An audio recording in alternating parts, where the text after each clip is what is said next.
tip of the spear. Right, I love it. Welcome everybody to the tip of the spear. How is everybody doing? Mr. Ty Cobb, how are you, brother?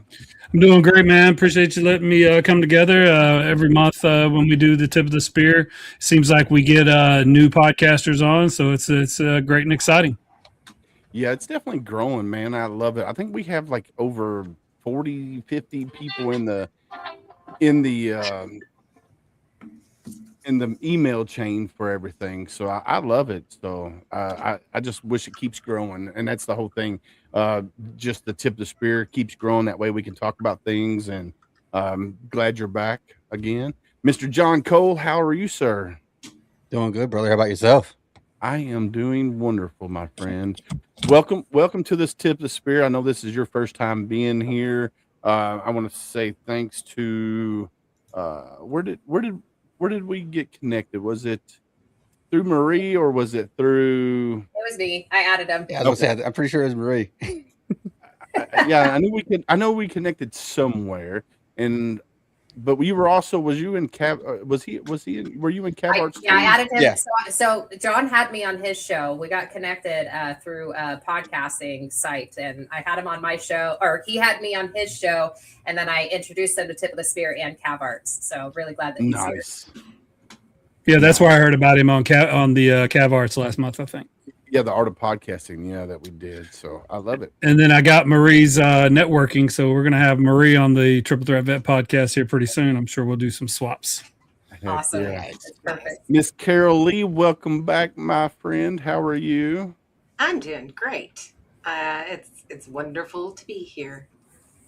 Well, we are glad you were back and you were able to join. Thank you. How's the life in Tennessee down there? Oh gosh, I'm definitely keeping busy and trying to stay out of trouble, but I don't know that that's going to happen. So I got you, man. Ty Cobb, I tell you what, I'm really disliking TikTok at the present moment in time because they just restricted my live, said unoriginal content. No shit, for real. Wow. Yeah, they're cracking up on that AI, man. Well, it's not even AI. Like I waited until like the video was done, like the intro video portion of it, until we came up on the screen. So it's all of us on the screen right now. But they're like, oh, it's unoriginal content. I'm like, bro, what are you talking about? Wow. I guess because I'm streaming from YouTube instead of straight to TikTok. Oh, maybe. Because I'm screen capturing from YouTube to TikTok. That's how I'm doing it. So maybe that's why. I don't know. We'll see. They're catching on to the tricks. Yeah, I think so because it's so hard to get a stream key for TikTok, and I just want to punch them in their face. But anyway, moving on. Travis, how are you, sir? Doing all right. Welcome back. I'm glad you're back. I know you were sick last tip of the spear. How you feel? Oh yeah, man. I had something. I don't know what I got, but I'm still coughing and from that was not fun. I bet. Well, I'm glad you're back. I'm glad you're feeling better. And hopefully you're still out there pumping the iron, my friend. Yeah, I've got a meet next month. It's the Bay State Games, and if everything works out all right, I'll hit all my qualifying totals for 2027, and we'll get ready to rock this thing. Very grateful. June will be 5 years since I couldn't walk because of the quadricep rupture. So very, very grateful at this time in my life. And when it comes to weightlifting, absolutely. Heck yeah. Well, when you come back to Louisville, man, I'm definitely going to have to take you back to Waffle House. Oh, yeah. No doubt. No doubt. All right, Miss Marie, welcome back. How are you doing, my friend? I am exhausted. Life has been lifing and some good stuff, some heavy stuff, and, just trying to continue moving forward, I wanted to say thank you, Willis. For those who don't know, my uncle, who is a veteran with PTSD and dementia, had a mental break and ended up hurting someone and went missing for a while after attempting to take his own life. And Willis had people within minutes at his door trying to find him. And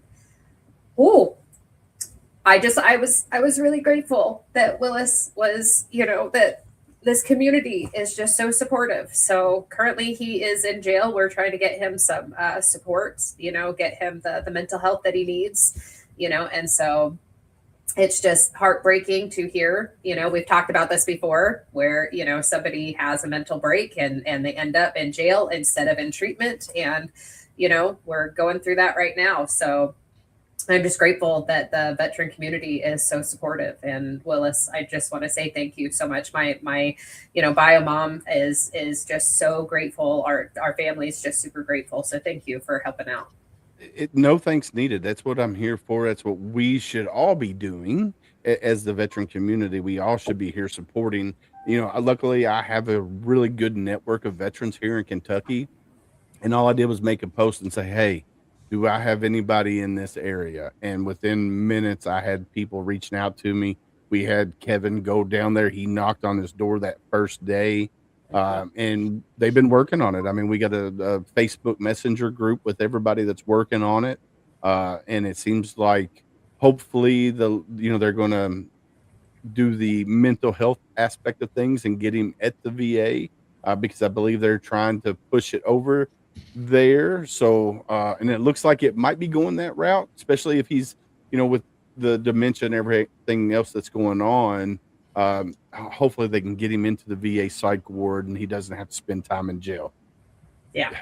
Let's just, unfortunately, in Rowan County, I think that's how you pronounce it, Rowan County. I don't know much about the judicial system there and how vet friendly they are. Like here in Louisville, we have Veterans Court. I don't know if they have that up there, but we're hoping that's the route it goes. So we'll just have to, play it by ear and see. And it's kind of like the JJ Millett story that Travis had. We've talked about several times here on the podcast. JJ, here, you want to tell the story, Travis? Sure, I can. So March 24th, I got reached out to by a woman named Emily Wheeler about her nephew, JJ Millett. He's a Vermont National Guard veteran, served over in Afghanistan with, that unit from Vermont.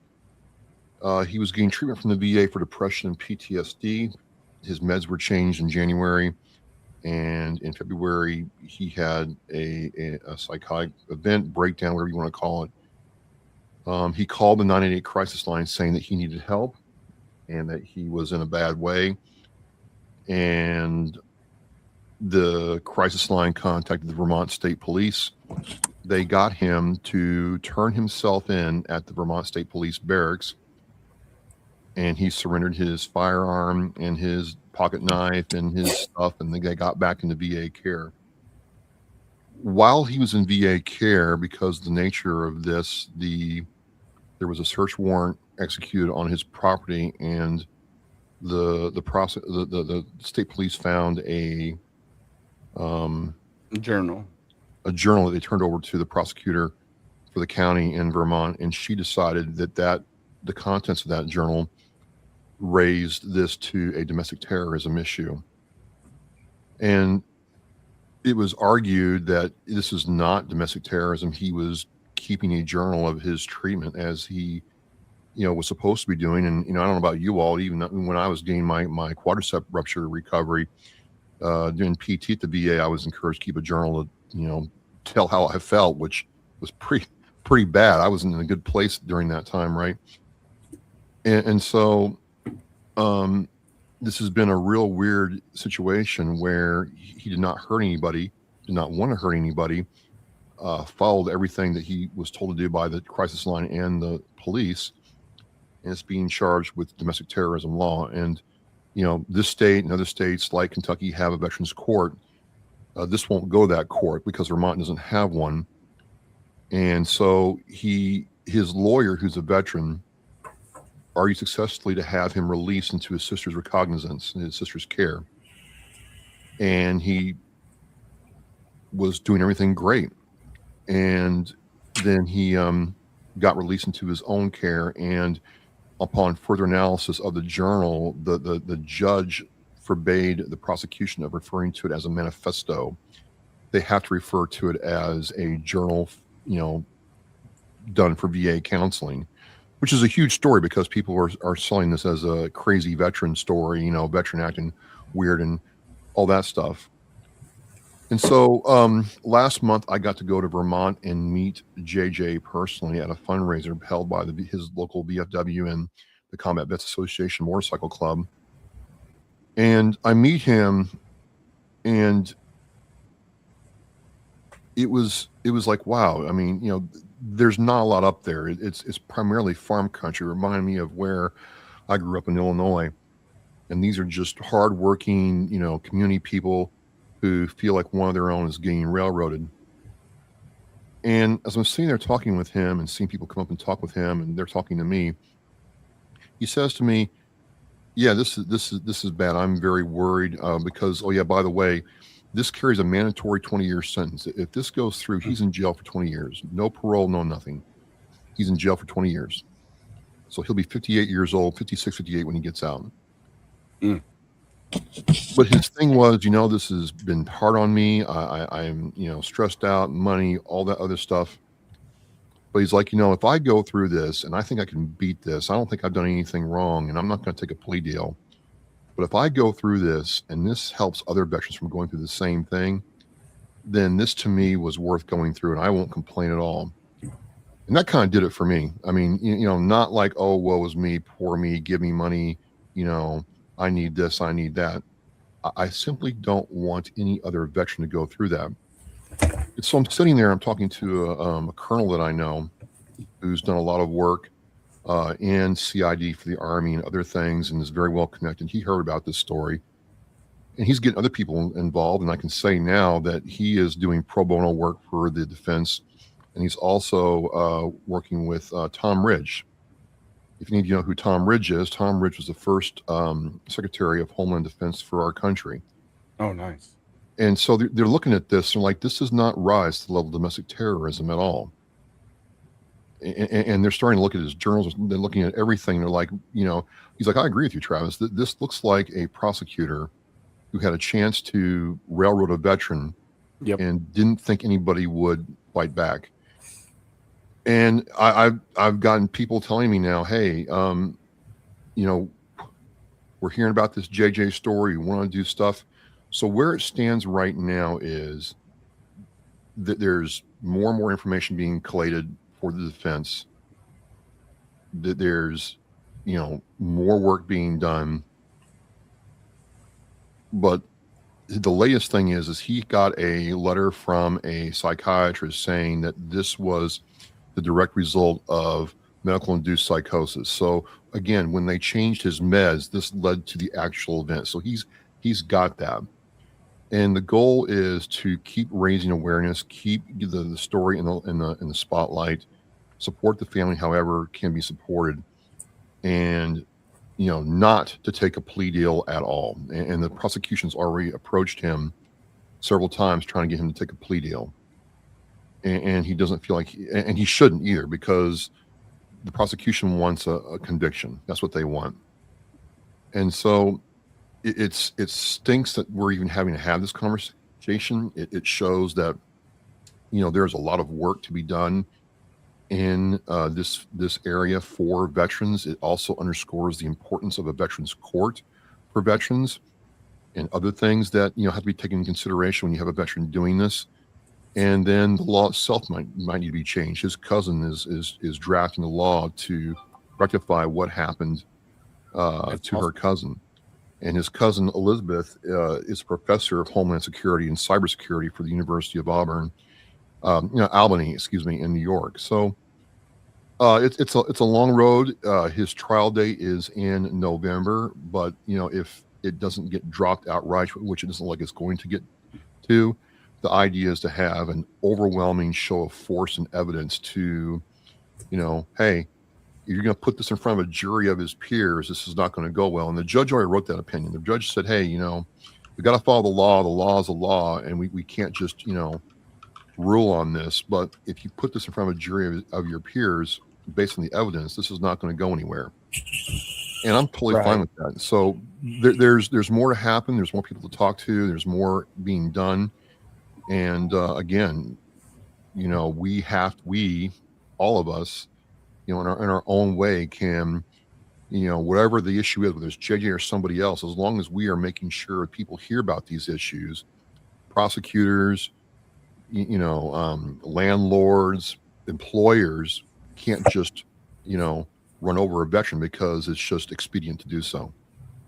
And that's kind of what happened with my uncle. I guess his landlord had been railroading him, and he ended up losing it, with a psychosis, and yeah, it just was not a good situation. So Yeah. I appreciate people like you guys that are advocating for those that need it.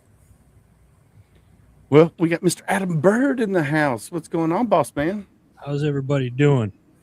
We Mr. are Bird. doing wonderful, boss. Good How to are- see everybody, and happy to be here finally. So my apologies for my tardiness, but wanted to make a presence tonight and see everybody, and it's good to be here. Heck yeah, man. So first we were talking about the JJ Millett story that up in Vermont, the veteran that called 988, turned himself in. Prosecutor was basically trying to railroad him. That's kind of what we were talking about at the present moment in time. But I don't know how much of that do you know about I've Adam? seen bits and pieces of it, and I haven't seen enough to give an opinion. I'll put it that way. I But got you. it doesn't look good. Yeah, it don't look good, especially if he, like Travis was saying, if he gets charged and he spends 20 years in prison, that sets a whole precedence for veterans across the country. Here his therapist said, "Hey, journal," and he's journaling, telling what's going on in his world, and then he gets medicine changed at the VA, and it reacts badly. And then, he says, "Oh, I need to call 988. They mandatory report it. He turns himself in with no issues. And then, the prosecuting attorney decided, hey, I'm going to take this a step further and say domestic terrorism. And if he winds up Keep in mind that he has never had so much as a parking ticket. Yeah. No misdemeanors, no felonies at all. Honorably discharged from the military. Documented proof he's been following his VA, care protocol. Does not. If you look at Department of Homeland Security's, what makes a domestic terrorism event or person, the main component missing is intent.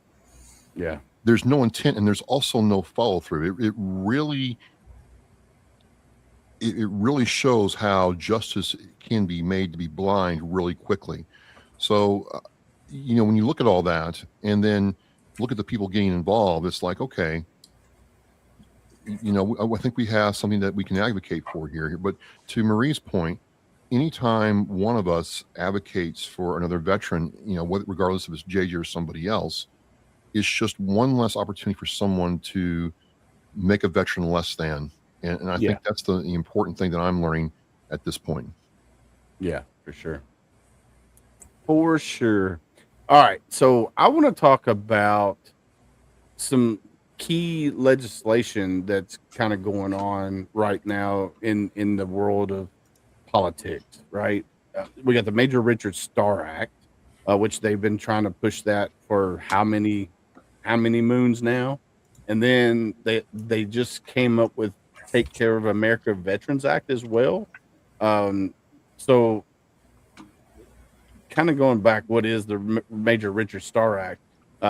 It's designed to end what many veteran organizations call the wounded veteran tax. Now, me personally, I was not combat wounded, so I wasn't medically retired. So it don't really affect me. But if you are a veteran out there, you did 16 years and then the military said, oh, you're medically retired. It affects you when it comes to your retirement benefit plus your VA benefits.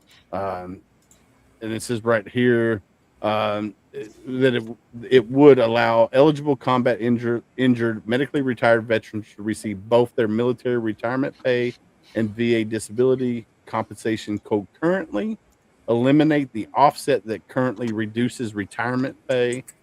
It approximately affects 50,000 plus combat injured veterans at the present moment in time. And then and then you got to take care of a Veterans Act. This one here, I think it kind of came out of nowhere because it came out in June this month, right? It's a large legislative package introduced in June 2026 that bundles the Major Richard Starr Act together with more than 60 other veteran bills covering health care, survivors benefits, access to care, transition assistance, and benefits expansion. So that one looks like it encompasses a buttload. But how do we know if they're good for us or bad for us?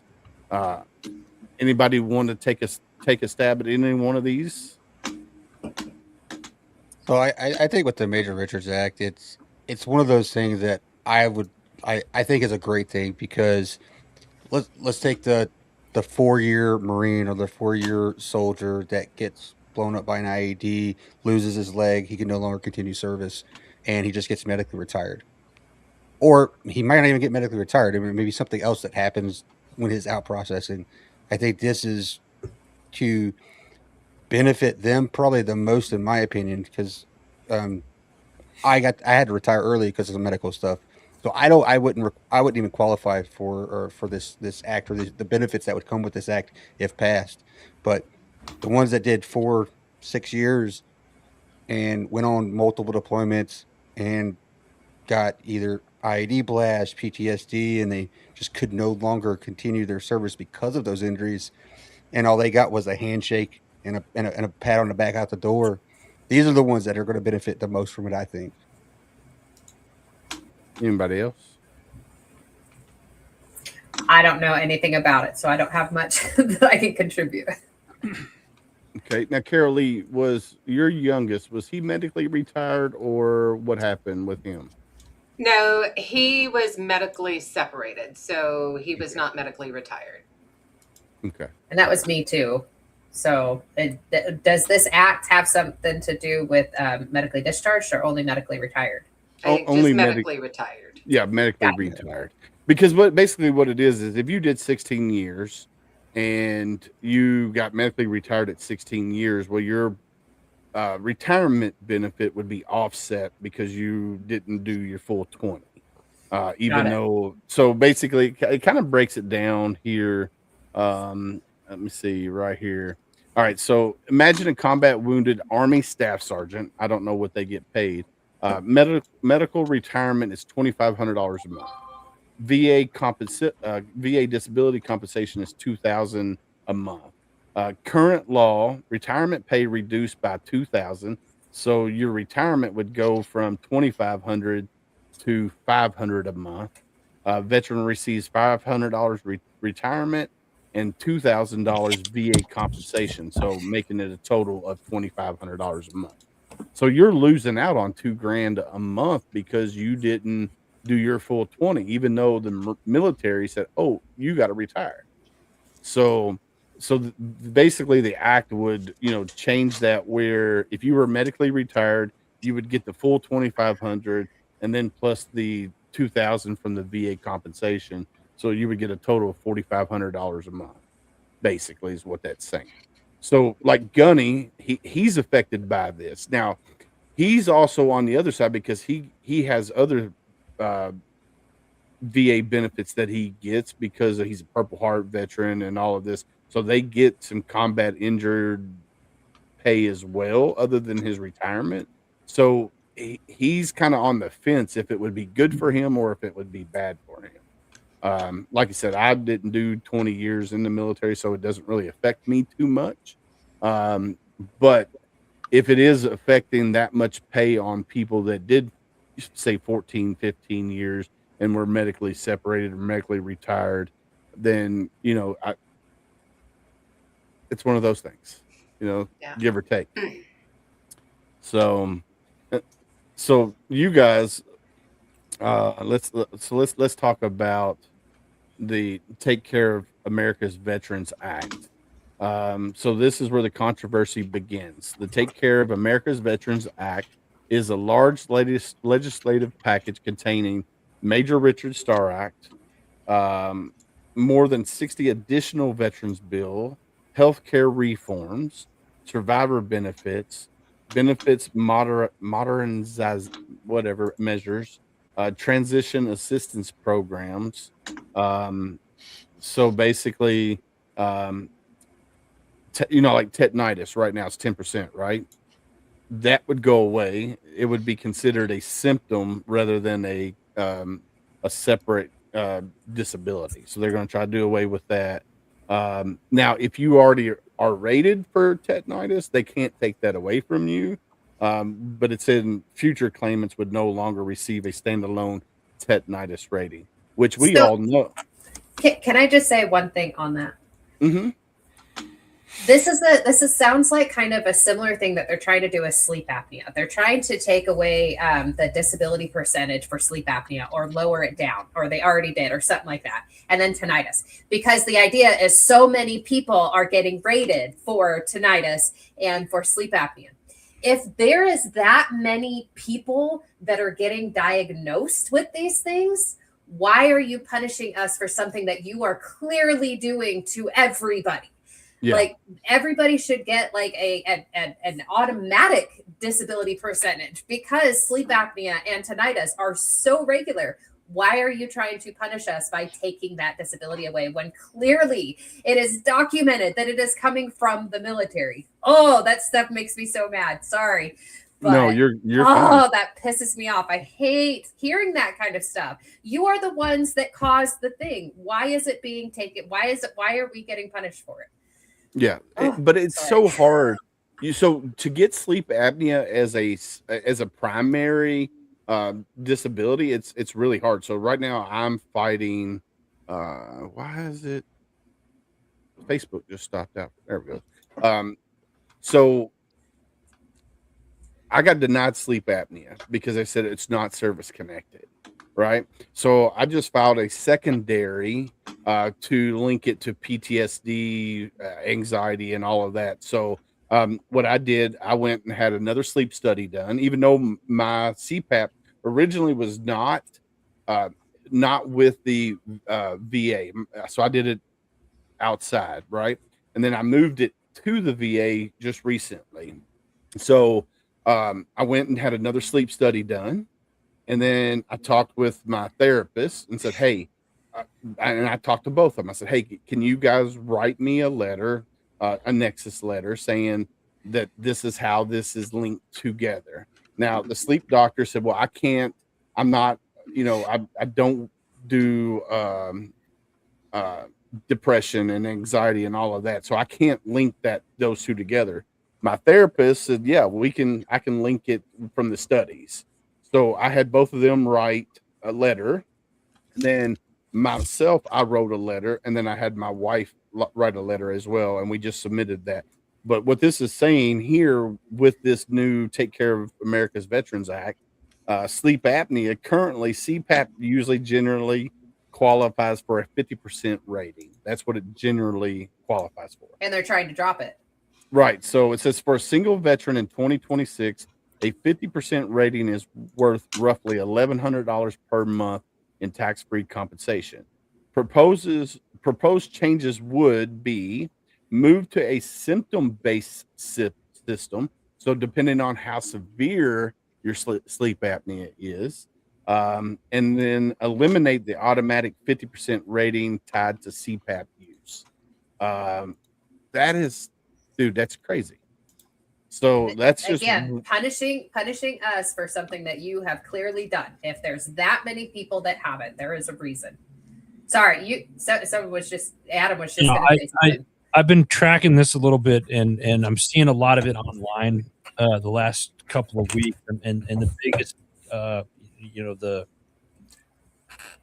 I'll try to keep it clean. The powers to be or the string pullers of down in DC are just like, where are we going to get this money from? So we got to make cuts. Like that's what I've heard language like that a lot, and that really strikes a nerve with me because they see the money that's being wasted in a whole bunch of other things, and they feel that this is where we should pull the money from, is from the veteran community. Yeah. And that's my opinion. That's how I'm looking at it. It's irritating to see this, and the reason, and again, the other reason why they want to cut it right now is because what Marie said earlier, they know a whole bunch of vets are going to be, as they're transitioning it out moving forward, they're going to see more and more cases of this, and they don't especially you've got no idea how they're going to be able to pay for it. You have a whole new generation that is going to war right now with toxic exposure and all of that kind of stuff. And we're going to be having that same influx of people coming back, and they're going to be damaged. And so, they are definitely prerequisitely trying to protect themselves. Well, here, I'm going to give you these numbers and see what you guys think. Numbers driving the debate. Opponents cite VA estimates indicating up to 1.5 million veterans could be affected over time. Roughly 57 billion with a B billion in reduced disability compensation over 10 years. That number alone is alarming. That they're over 10 years, veterans are going to lose 57 billion in compensation. It's my understanding too that they have taken roughly 50, give or take 50 different bills and thrown them together to create this one bill. And it's, terrible. And then you start going through each one individually, each one of those bills, and it's pretty interesting read, to say the least.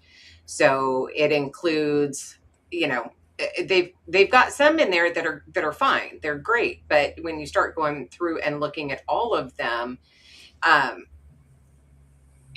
don't know. Yeah. So this is arguments for. Welcome, Gunny Sonia, former Gunny. I had to give her a hard way to go there. So arguments for the Take Care of America's Veterans Act. All right. It finally gets the Richard Starr Act passed. Okay. I think that's going to get passed before this one probably does. It includes over 60 veteran bills. Many veteran programs that have stalled due to cost concerns could move forward. Keyword could move forward. Disability ratings should reflect modern medicine. Some policies argue CPAP treatment can successfully manage sleep apnea. Tetanitis often overlaps with other conditions. So that's the arguments for. And then arguments against organizations such as the Veterans of Foreign War, Disabled American Veteran have publicly objected to the package in its current form. Their concerns include veterans paying for veterans.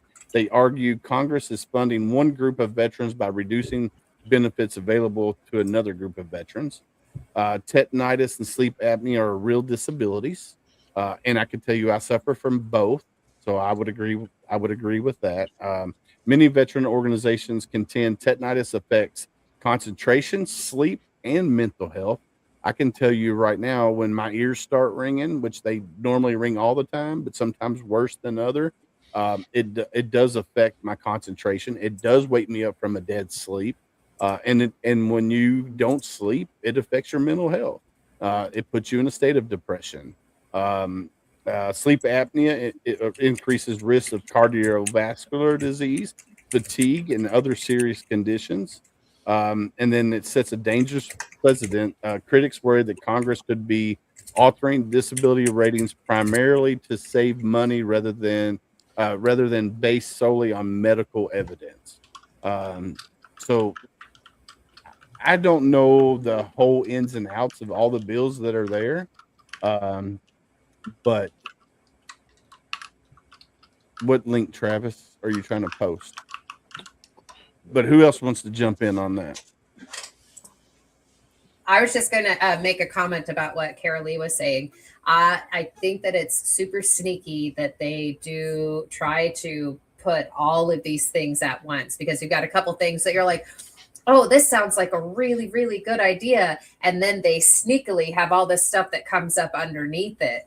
And so you either have to deny the good things or accept the bad things in order to get what you want to get supported or not supported. It's really frustrating how they do that. Yeah. I would agree. Travis, which link are you trying to get posted? Well, I'm trying to post the Air Force link about the B-52 crew that went down. All right, hold on. But it's While you're trying to find that, I was just going to say, for those of you who don't know, Sonia is awesome. She is a really huge advocate. She has a lot of different things that she's doing out in California right now. Do you want to kind of tell us a little bit about you, Sonia? Yeah, I can. Let me just. My son's tablet is going in the background, but yeah, I'm actually the founder of Identity Recode for veterans, and I teach a free masterclass once a month. I also host like bonfires, hikes, kayaking events. For now, I'm actually kind of in the workings of possibly creating a retreat as well for veterans under my brand Identity Recode. And so it's just, I'm actually getting my master's degree right now in consciousness, psychology, and transformational leadership. And so a lot of what I teach is based on my own transformation from, kind of leaving when I got out of the Marine Corps 3 years ago, it was like a toxic command, and it was a toxic relationship. And I had to realize that I had been in a trauma bond. And I basically went from rewiring not all, but most of the survival patterns I had into a secure attachment. And so this is something that has transformed my life tremendously. And so I just want to help get it out there to other veterans. Yeah, I think, did I get you scheduled for HomeFront? If not, we need to schedule a date for that. Yeah, I think we did schedule a date. I have something on my calendar, I think. Yeah, I think we did as well. Travis, do you want to go with your idea real quick? Do you want to do that now, or you want to do it at the end? It's up to you. It's your show, man. No, it's all of our shows. It's not mine. Okay, It's all of our shows. So, I mean, I don't know if you all saw, but a B-52 went down out of Edwards Air Force Base in California. All 8 people got killed. It's really, I used to practice shooting B-52s down. So it's something you learn about the aircraft. They don't go down that often. I mean, it had to be a catastrophic failure for it to fail the way it did, and for all 8 crew members to be lost. And I just wanted to see if we could all just do a moment of silence for those 8 Air Force airmen who, aren't with us anymore.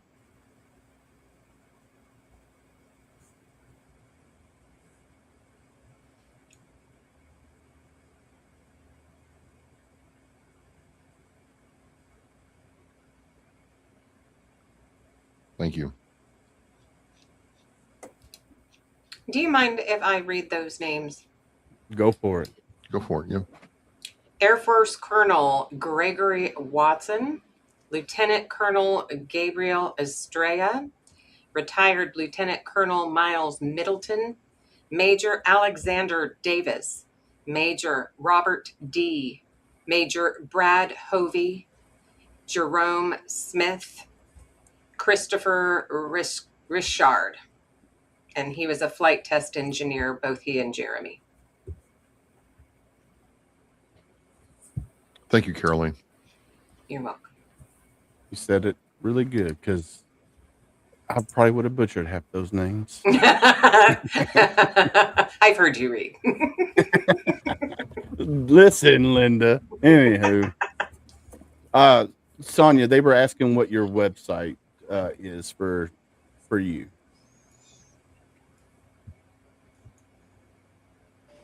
Oh yeah, I just saw that. I was gonna put that in there, but it's just soniaachara.com. But I'll put it in there as well.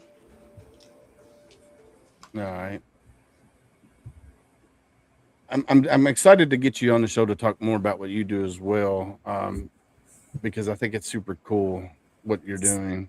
So I got Sonia connected up with my co-host Brian. Most of you guys know him, and Sonia does these bonfires out there locally in San Diego, and is a huge advocate just for the local community. So if you're in San Diego, hit her up. I'm gonna throw it in the chat there so people can click on it and see what's going on with you. All right.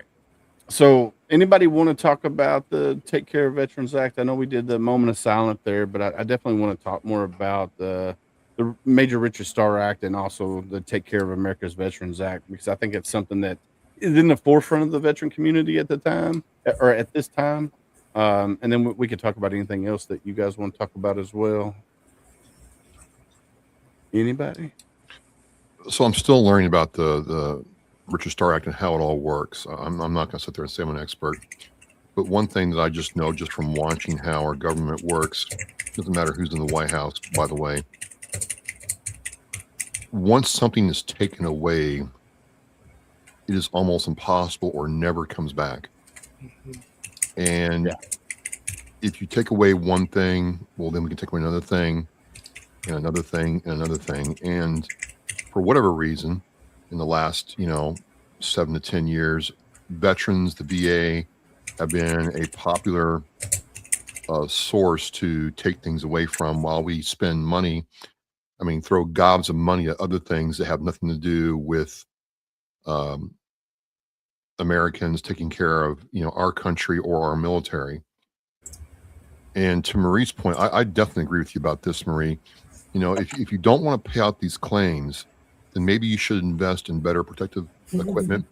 Maybe you should invest in, better training when it comes to material safety and data, all that handling, the MSDF sheets, that kind of thing. And maybe you should, make sure that we have proper ear protection and not get our earplugs and our ear headphones made by the lowest bidder. A little prevention now, solves this problem later. And I think that needs to be talked about before we agree to allow our benefits to be taken away. And this is the other thing, I'll close with this is, these elected officials forget that they work for us. And it's time they got reminded that, if you're going to mess with what a veteran is receiving right now, then, you need to count your days in office because you're not going to be there much longer. I think they've forgotten that. Yeah, for sure. All right, Marie, you want to talk about the COVID recalls? Yeah. So this is something completely separate, but I wanted to bring up. Recently, I had an old NCO of mine that I deployed with who is now a major, and he is part of an organization within the military that is working on recalls for people who were discharged during COVID and refused to get the immunization. So their whole goal is to seek out people who got kicked out and give them an apology letter from Trump and say, hey, we apologize for kicking you out. We were wrong. We would like you to come back into the military, as all of this time will be considered time served. You will get paid for all of this time and you can come back in, or they will give them a proper honorable discharge and pay them for the last however many years they were out.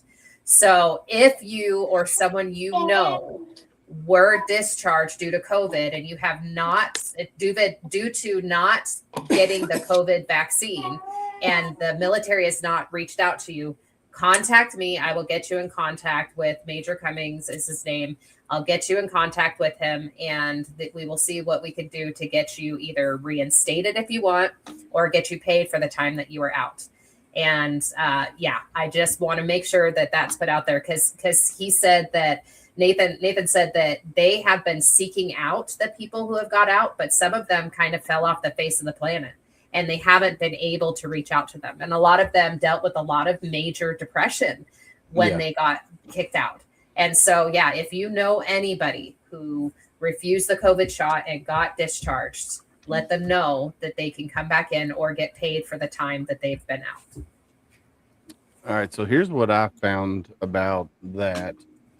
Service members involuntary discharge for refusing the COVID-19 vaccination are eligible for records correction and reinstatement through at least April 1st, 2027.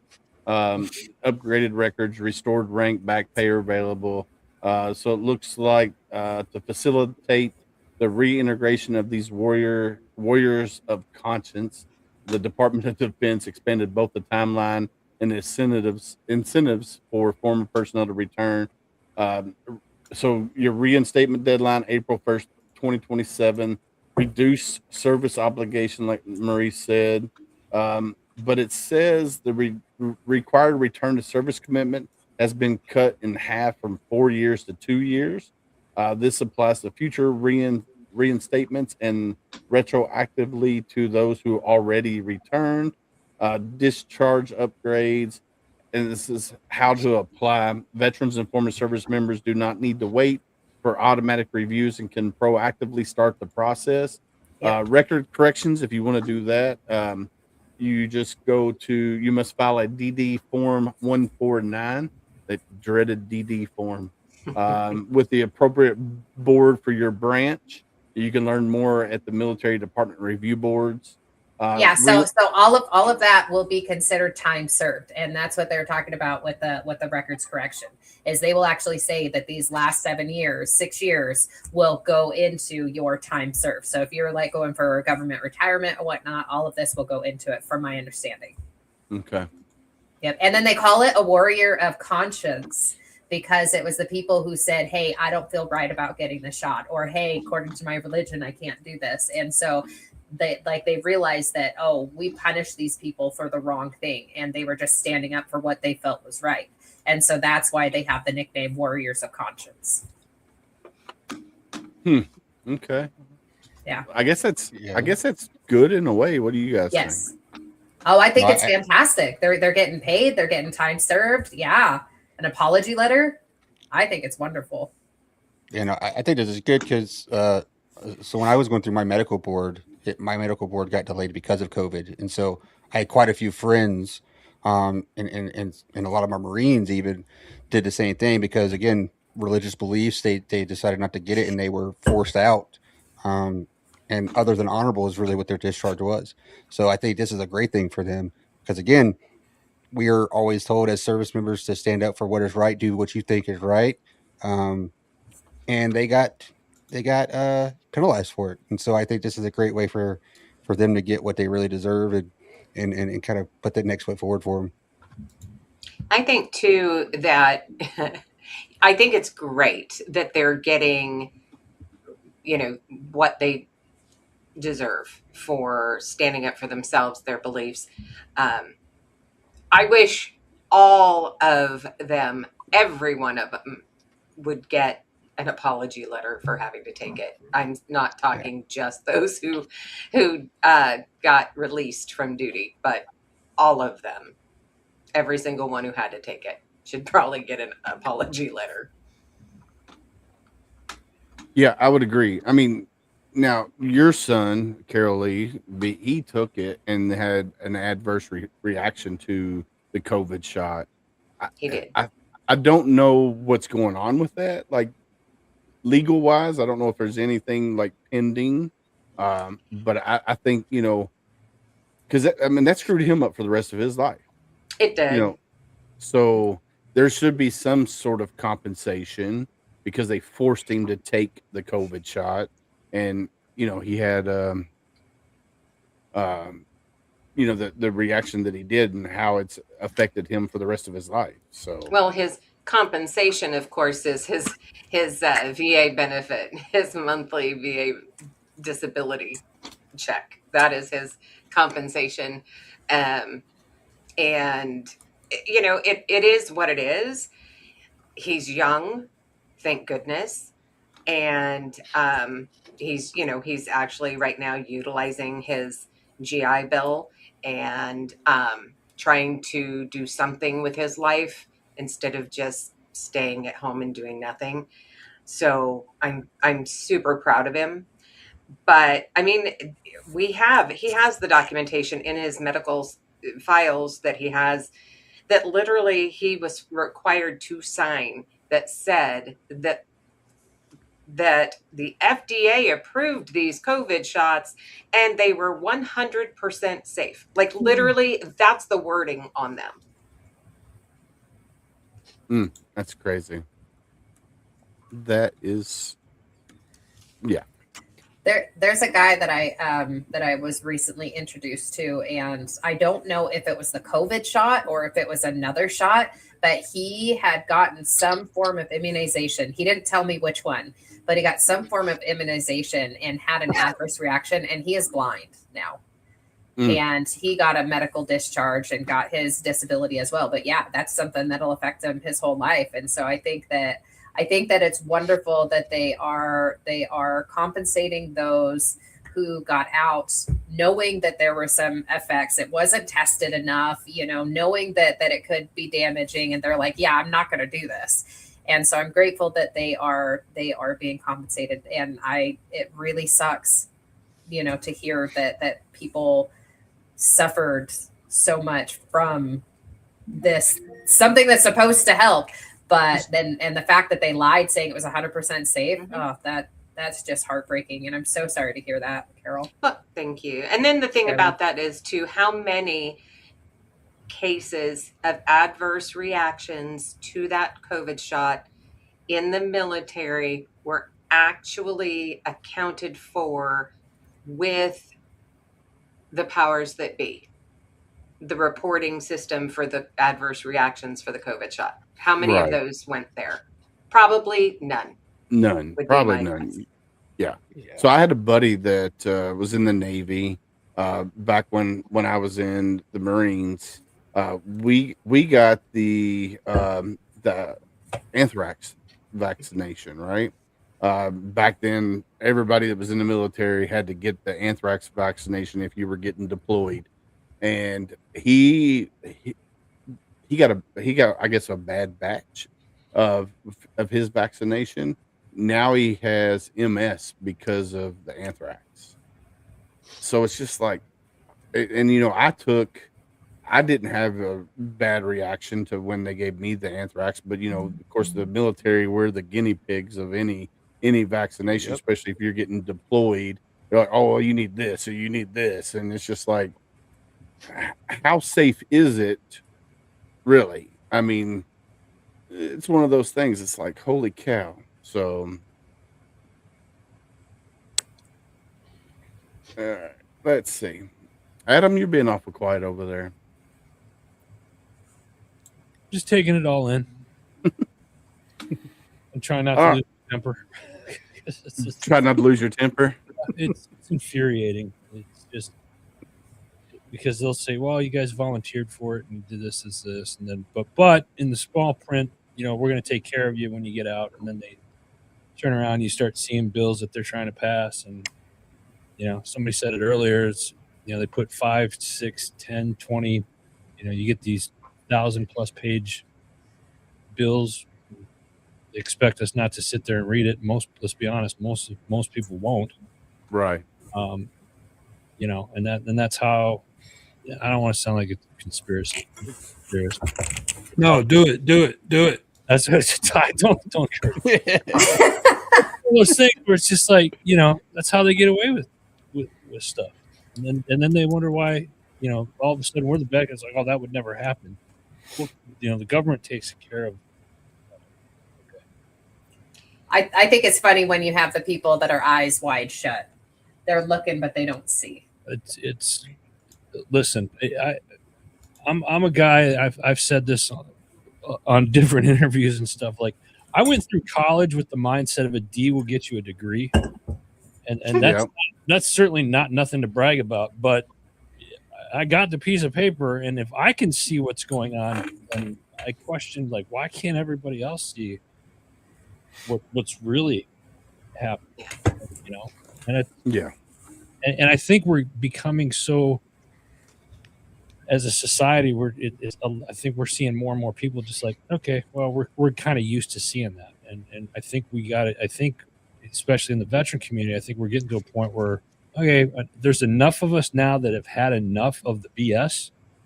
Yeah. That eventually, and let me say this first, I'm not condoning anything here, but eventually, if they keep pushing, we're going to end up pushing back, and I'm almost certain that we're going to push back a hell of a lot harder than what we're doing right now. I hope that that's the case, because with so much, right, when new things get introduced in little batches, we become almost immune to the ever-changing ecosystem of our life, and the governmental policies.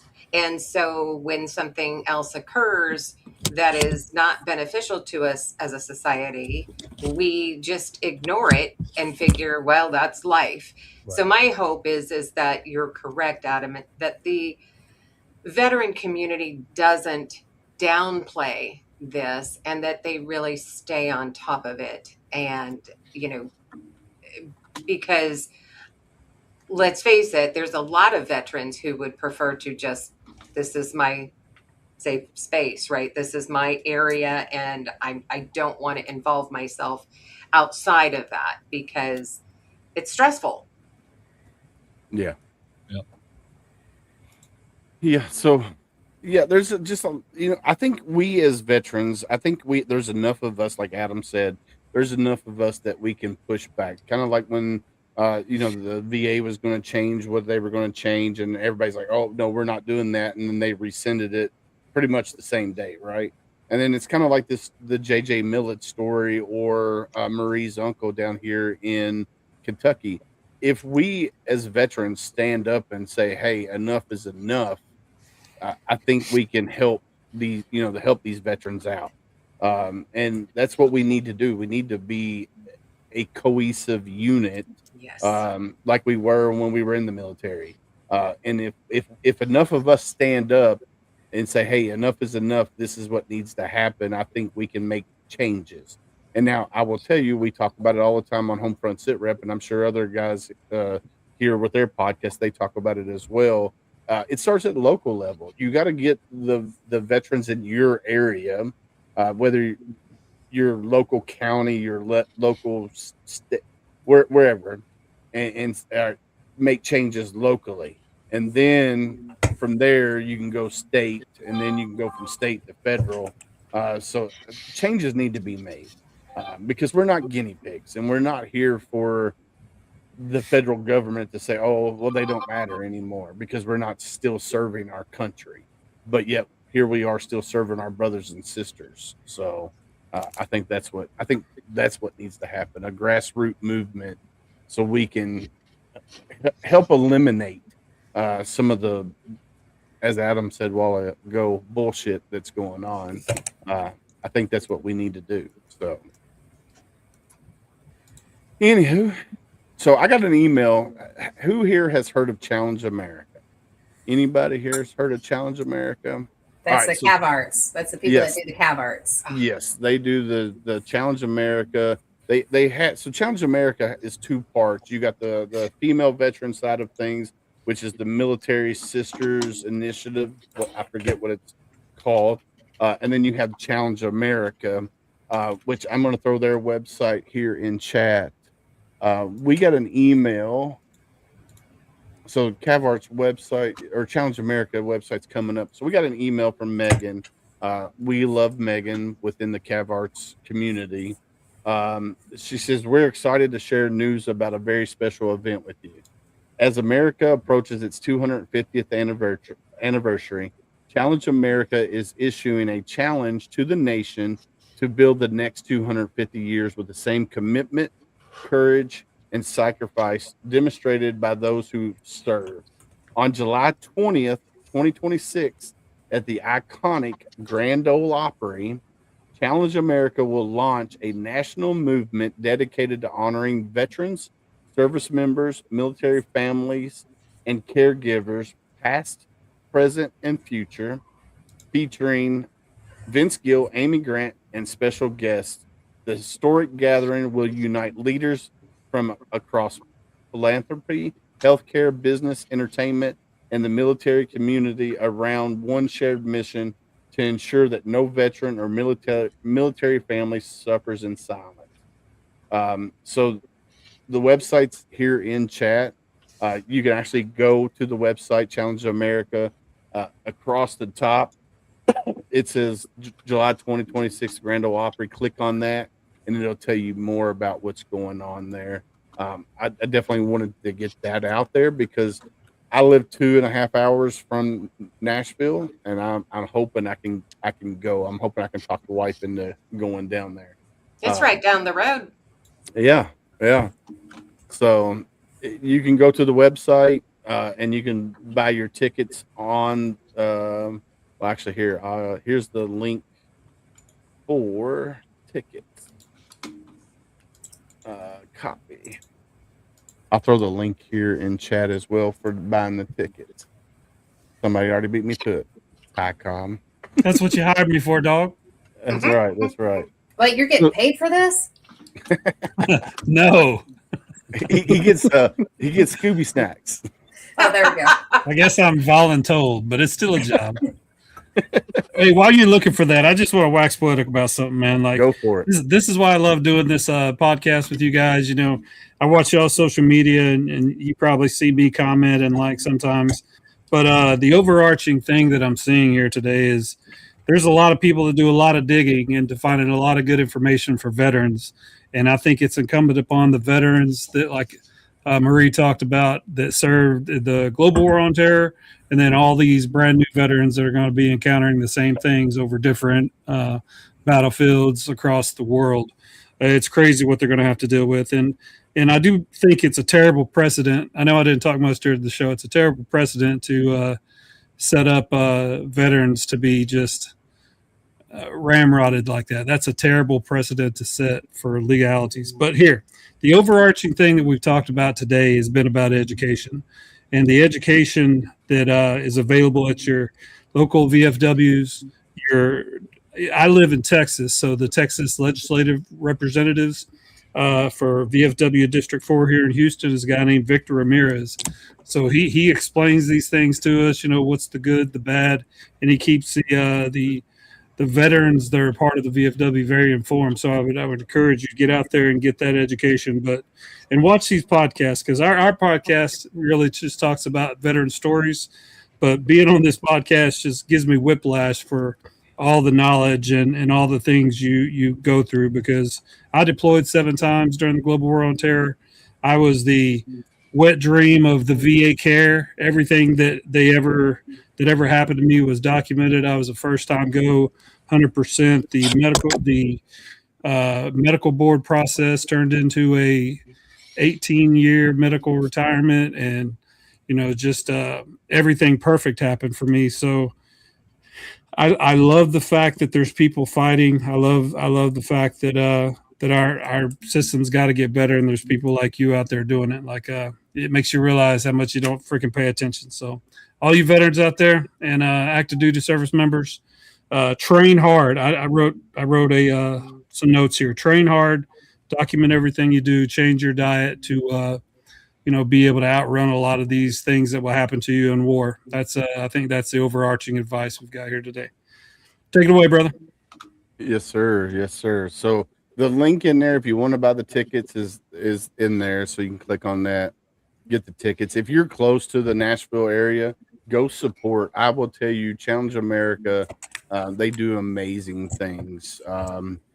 If you go to cavarts.org, especially if you're into metalworking, leatherworking, you want to learn how to podcast, there's just so many things that you can go to cavarts.org and see what they got. Especially it's Challenge America Veterans in the Arts. That's what CAVART stands for. So if you a songwriter, poetry, whatever you do, go check out cavarts.org. But also check out challengeamerica.com, because I will tell you the team there, they are phenomenal. They really care about veterans, and they're doing amazing things. So go check them out. All right. It is about that time, ladies and gents. What do y'all think? All right. Anything else that you guys want to talk about? Anybody? No, it was a great conversation. I enjoyed talking to you guys. Like, I want Marie to come on my show like tomorrow, and at the beginning just explain that COVID thing. Just like wax poetic about it for about 3 or 4 minutes if you got time, because we have a U.S. Army Ranger on the show tomorrow, so I think he's going to be a few minutes late if you want to come on and talk on our show about that too, because I think that people were not very well taken care of, just like everyone talked about, and the fact that they're going to be taken care of. Like, I only took one of the shots, but after I took the first shot, it just seemed like that whole thing was a joke. So thank you for digging on that, Marie. Yeah, send me details, and I'll get with you. But yeah, I'll gladly talk, and I can get you in contact with my friend that is on the committee. Absolutely. So I want to give a big shout out to Kevin Lombardo. Just recently retired. I just had him on my podcast today. Yeah, so Yes. he just recently retired. Him and He his hasn't wife. retired yet. I thought he has. I thought he was getting Nope, ready. not until January, February.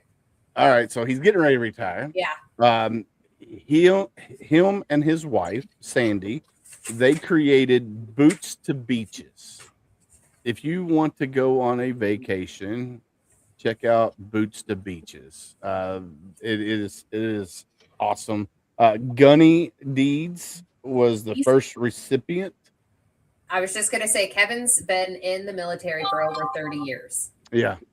And so he's getting ready to retire, and him and his wife are doing some amazing things. Sorry, go ahead. No, you go ahead. You had him on your show today. Go ahead. No, I'm just so excited. Like he really is doing some awesome things. This man has been through hell in his life. He has. Complete hell, losing a child and just all sorts of stuff, multiple deployments. And him and his wife started a travel company, and they decided that they wanted to they've been helping veterans and family members with their travel. And they finally just got their application in and their approval for the nonprofit for the Boots to Beaches.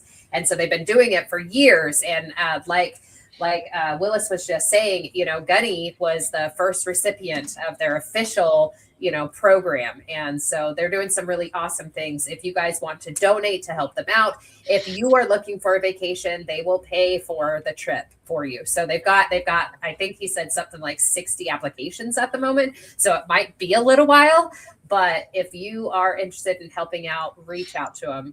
He's just an amazing, amazing man. And he is a huge advocate for veterans. He's just got an incredible story. Our interview with him won't air for about another month and a half, but as soon as it airs, please check it out. But I know other people have interviewed him. I've had him on my show. Yes. So yeah, just awesome. Yeah. So go check out bootstobeaches.org. Like Marie said, Gunny was the first recipient. Now, what the plan is for Boots to Beaches, if I remember correctly, say you want to go on a vacation, but you can only afford so much, and you reach out to Boots to Beaches, and they can help you if you don't have enough money to cover. So that's kind of where the nonprofits. So they have their main business, their travel agency, and then Boots to Beaches is supposed to help veterans to help pay for. If they can't afford the full vacation, that's where the Boots to Beaches comes in, and it's phenomenal. So yeah, definitely check them out.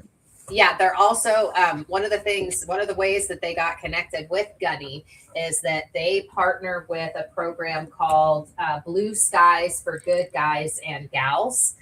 And those people are the ones that own the company that does the nonprofit Fast Track. Fast Yeah. Tracks, which is the one that they will do honor jumps in honor of the fallen. And so that is Gunny goes and jumps with them. So there's this whole huge collaboration, but they will also pay for transportation for the Blue Skies for good guys and gals as well. And so, yeah, they're just doing some really awesome things. They said that they just did a vacation for a bunch of Vietnam vets, and so they just are really doing some great stuff. Yes, they are. So Valor Vacations is their main business, and then Boots to Beaches is their nonprofit. So go check out Valor Vacations, and then also check out bootstobeaches.org as well. Doing amazing work. Jessica Lynch is also one of their ambassadors.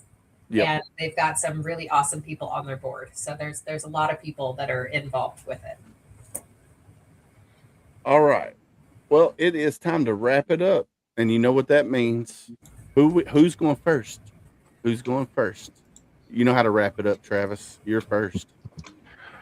I'm simply going to say, hey, we're coming into 250 years of the USA, and it's kind of cool being reminded how great this country is by all the foreigners, the Europeans, the South Americans, everybody from around the world coming here for the World Cup, and they're like, wow, they don't know what to say. And I'm so impressed by the Scots who drank Boston Dry. That's a fact. So I'm glad that when you put the politics and the this and that aside, we're all human beings, and when people got to see America, we were at our best. So that extends over into all my military and veteran family. We're coming into year 250. We're stronger together. Let's not forget that. And I'll close with this: God bless America. Miss Carol Lee, you're up. You're muted, sweetheart. I wanted to say thank you. It's always a pleasure to be here, and as the token civilian, if you will. But it's always nice to hear the veteran community, their thoughts on certain things, and it helps me also understand what my veterans are kind of thinking about it. So, but yeah, it's a pleasure to be here. And, I want to wish everybody coming up before too long, we will be hitting that 250-year mark. So wish everybody a happy 4th coming up soon. It's like right around the corner. So just thank you all. And thank you, Willis, and everybody else for what you do. Awesome. Marie, you are up. Yeah. I just want to say thank you so much for having me on here. For those of you who don't know me, I do recovery and veteran advocacy, and a lot of the resources we've talked about today, I am either connected to or I can connect you with. So if you are needing some extra support for recovery from trauma and addictions, or just for veteran resources, please reach out to me at sliderbabe.com. I'm also working on a project that is, there's about 10 programs and I that are working on I call it the Veteran Database Think Tank. And we're working on a global database that is accessible for service members when they are getting out to get connected to resources. So if you want to get involved with that, please reach out to me as well. And the last thing I'll say is remember that your story matters. That one of the biggest things when I've asked people to come on my show is they'll say, oh, my story's boring, or no one wants to hear my story. And the reality is your story does matter. It is important to you, and it's important to the people you love. And your story can help even just one person. And that one person might be you in the future. So share your story, reach out, write it, talk about it, go on podcasts or however you need to. Find your voice, share your story, because it matters, and it will matter to you in the future as well. So keep talking and reach out to me if you need some support. Thanks, guys. Amen. Mr. John Cole, you're up, sir. Yeah, thank you, man. my first time here, and thank you for allowing me to be a part of this group. It's been amazing. For the ones that don't know me, I'm John. I host a Bunkhouse podcast where I give kind of a non-judgmental place for veterans to share their story, along kind of where they came from, some of their trials and tribulations, and the growth and the healing on the other side of those things. And so, yeah, thank you for being here. And if anybody's in the Raleigh, North Carolina area coming up this weekend, I'll be at the Carolina Hurricanes celebration and parade for the Stanley Cup. So hope to see you there. Go Canes. Awesome. All right. Mr. Ty Cobb, you are up. You're muted, brother. Yeah, my bad. I'm always glad to be here. I've heard some great information tonight. 4th of July is coming up. Remember what our country is supposed to be. We're supposed to take care of each other. Remember that freedom's not free, that all these veterans that fought during all the way back to the Revolutionary War for us to become a nation.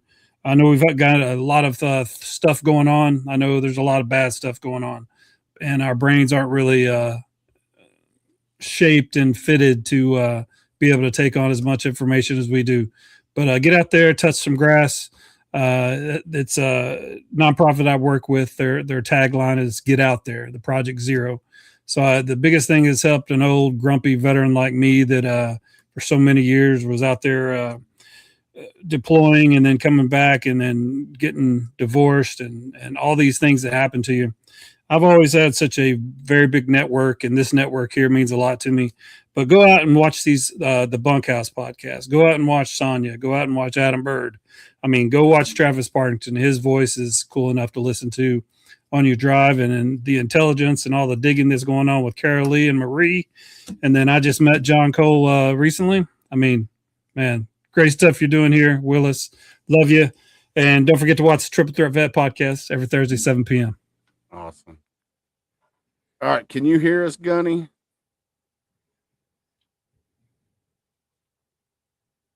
I don't know if she can hear us. Yeah. Or is it my turn? Yes, ma'am. You're up. We can't hear her. She muted herself. I can't hear anyone. I'm not sure what's going on. All right. We'll go here. All right, Adam Bird, you're up. First off, I want to say thank you for this community that you've built here, David. I don't get a chance, obviously, to get on these much, but I watch pretty much every month and what you've created here. Those of you that don't know me, I'm Adam Bird. I am the founder and CEO of Heroes Media Group. I've been podcasting since 2012. I started the first veteran podcast network back then, and I see this here. When David approached me with coming up with Tip of the Spear, I was like, run with it, man. Let me know what I could do to support. Most of you, this is probably first time seeing me. I've known, Travis, I've known you for a long time. Ty, I know of you, and I think we've talked once or twice offline. The rest of you, I see what you guys are doing, and it's very special. So I want to put that out there and say thank you to each and every one of you that are here. Those of you that are watching online tonight. This is a great community, and this is what community is all about. And David, you leading the charge on that. So you've done a great job with that. Father's Day is around the corner. Shout out to all my fathers out there. I was a single parent for 15 years. So like all the dads out there, hope you have a wonderful Father's Day. 250th coming up. It's great. If anybody's got something going on, if there's something I can do to help, get you guys passes or something, hit me up. David, have them reach out to you and get a hold of me and see what we could do there. And then Yes, again, sir. I cannot say thank you enough for what you guys are doing. Hell of a job, everybody in this community. Just keep up the great work. And if there's anything that I can do for anybody, David's got my contact information.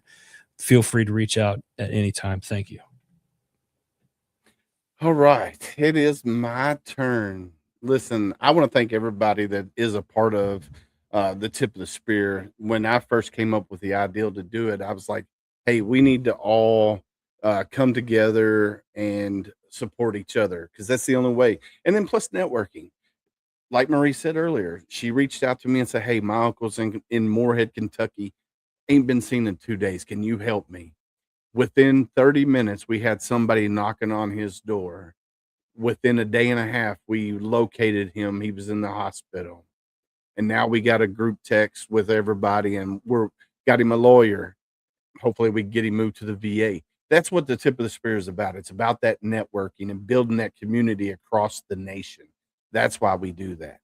But it's also for this right here. You're not alone. Listen, don't let your dark days win. Remember, in the silence of your struggles, remember, though unseen, you were deeply held in the hearts of others. You're not alone. The uniform may come off, but the bond remains. And together we heal, together we rise, and together we carry each other forward.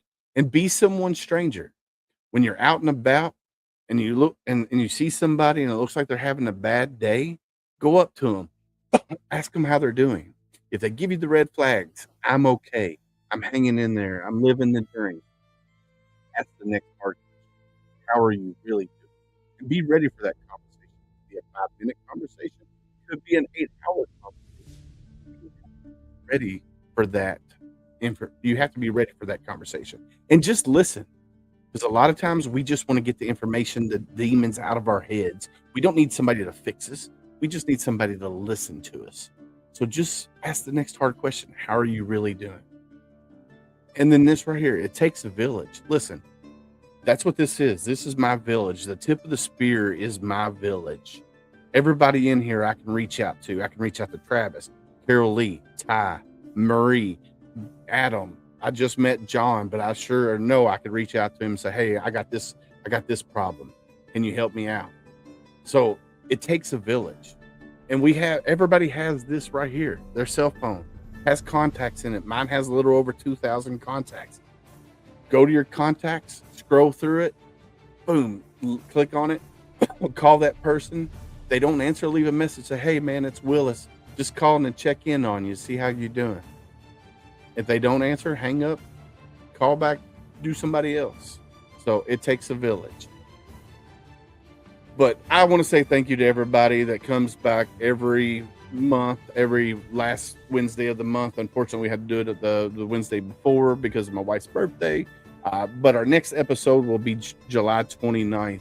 And if you haven't followed Oscar Mike Radio, Conversations with the Vet, every day is a Saturday, USMC Vet, Triple Threat Vets Podcast, the Bunkhouse Podcast, HomeFront SitRep, the Decision Hour. If you haven't followed these, go do it because everybody's doing great stuff. And then my producer, Ty, just put up our shirts. I'm wearing the spicy pineapple. It says Tossing Joy in People's Life since 1918 on the back. So go to homefrontsitrep.com and click on the merch, and you can see our shirts there to help us continue our mission. But other than that, ladies and gents, it is that time of night. So like we always say, stay safe out there. We got your six.